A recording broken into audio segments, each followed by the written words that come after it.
Hello guys, আমরা একদিন video বানানোর জন্য এক জায়গায় গিয়েছিলাম। সে জায়গায় পানির অভাবে আমরা খালের ভিতর লাফার সময় আমাদের ভূতের ঝাঁপ মারা দেখে আমাদের আরেকটা অভিনেতা ঝাঁপ মেরেছিল, কিন্তু সে যে পানির ভিতরে পড়ে গিয়েছিল। পড়ে যাওয়ার পরে আমাদের ভূত দেখে হাসতেছিল আবার নাচতেছিল।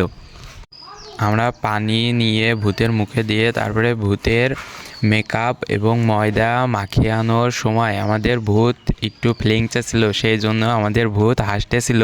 এবং তারপরে আমরা সবাই মিলে ओ तुम मुझे कह दो तो चांद तारों को तोड़ लाऊंगा मैं।